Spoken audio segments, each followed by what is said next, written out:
This video is called Grouping Things Together, and it goes with Chapter 5 of Google SketchUp for Dummies.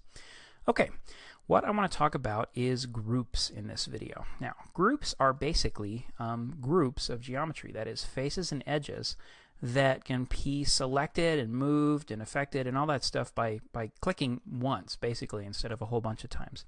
And you make groups by basically selecting a whole bunch of stuff and then telling it to be a group. But before we go into how to make a group, I wanted to talk a little bit about the benefits of using groups and also components, actually, if you read ahead in the chapter, over not using groups and components. Okay, what I did is I drew a couple different rectangles here. I'm just going to use the push-pull tool to push these up into little boxes. Let's push this over like that. And I'm going to push this up into a little box too. All right. This is a really simple demonstration of what groups do and what happens if you don't use groups. What I'm going to do is I'm going to take this little box, the one on the right, and I'm going to select it. I'm going to take this move tool and I'm going to grab this guy and I'm just going to stick it over here. Now, if you notice, what I have is two boxes, right? There's a box there if I look at it from underneath, box here and a box there.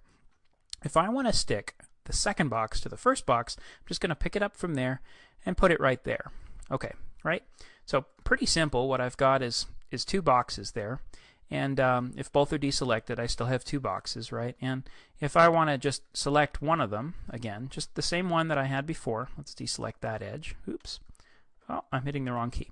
I'm going to hit Shift and click to deselect. And if I want to select all that stuff I had selected before, I'm just going to draw a little box with the Select tool around it. And I've got the first little box that I moved into position right there. Okay, so since I reselected it, I ought to be able to just move it away, right? So let's just grab the Move tool, and let's just kind of grab it anywhere on the box and move it. And oops, look what happens. It's actually stuck to the other box. Now, that might have been what you wanted actually to happen. Probably it wasn't what you wanted to happen. Now, let's talk about why that happened. Basically, geometry, that is edges and faces in SketchUp, is what's called sticky, which means that when you stick one edge to where there's an edge that already existed, basically if you make two edges into one edge, watch, I'm going to take all this and then get the Move tool, and this edge that I'm kind of hovering over right here, if I just move that edge over here, this edge right here, that became one edge. Instead of one edge and then an edge that was over here, this is now one edge, which means anything that I do, I'm just going to select all this stuff again and then use the Shift key and deselect that. If I try and move this guy away, it's actually stuck to that again. So maybe you wanted that to happen. Probably you didn't want that to happen. The way to prevent that from happening is to use groups. Watch this. I'm going to do the same thing that I did before, but first I'm going to make this guy over here on the right a group. And I'm going to do that by doing this. I'm going to draw a thing around it, just like that. I'm going to select it and draw a selection box around it to select the whole thing. And then I'm going to right-click on it. And when I right-click, I get this whole list of options in the context menu. I'm going to choose Make Group. And when I choose Make Group, notice it gets this blue outline all the way around it like that. And that tells me that it's a group. It also tells me that it's a component if it's a component. There's no visual difference between a component and a group when you make one, but in this case I chose group, so I know it's a group. And we can get into components later. Watch what happens now.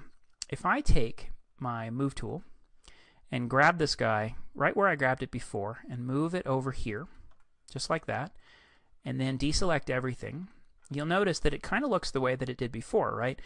Except that these edges are thick. So that's kind of a tip-off for people who are experienced at looking at SketchUp models that these two geometries haven't actually been stuck together. But watch. I'm going to go ahead and select that box again. And notice how it comes with this blue selection outline. That means it's a group or a component. I'm going to take this Move tool and move this away, and lo and behold, they don't stick together. And that's because one of them is a group. So if you want to keep geometry from sticking to other geometry when you move them together or apart, that sort of thing, what you have to do is work with groups to do that. Okay, and that makes it easier to work with your model all the way around. If I were to put, let's actually just backspace here. If I were to put a roof on top of this guy, let's put a little simple cartoony pitched roof on top of this little rectangle, just like that. And then I actually, I don't know, cut it off with a couple of edges, just like this.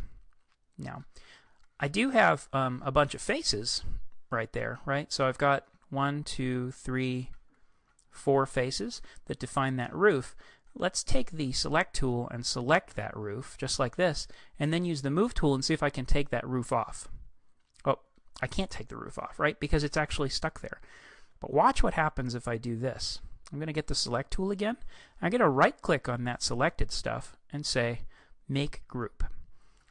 And when I say that, what I end up with is this. Let's take the move tool again and move this away, and look what happened. I'm able to actually move all that stuff away because it became separated from this first object just in making it a group.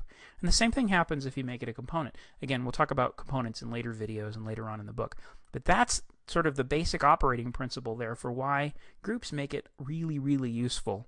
Or it's really, really useful to make groups while you're actually building models. Okay, last thing, let's talk about naming groups. A couple different ways you can do that. First way you can do it is to select the group that you want to name, right-click, and what we're going to do is choose this Entity Info option right at the top.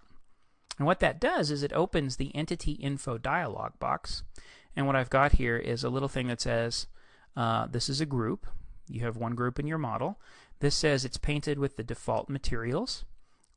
Let's just expand this. It has some options for how it's, whether it's hidden, whether it's locked. It has some shadow stuff.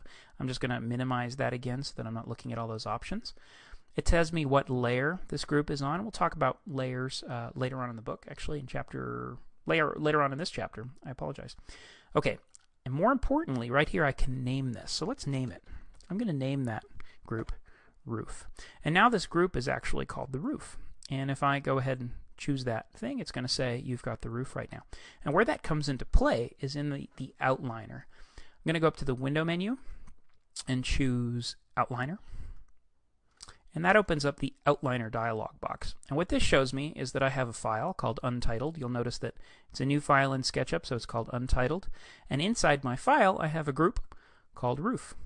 So I can actually rename stuff right here in the outliner. I can go to rename, and I can choose another one and call it my roof, maybe, something like that. So I can name things right here in the outliner, or I can name things up here in Entity Info. And notice how I changed it here and automatically changed there. All right. So that is the end of the video called Grouping Things Together to go with Chapter 5 of Google SketchUp for Dummies.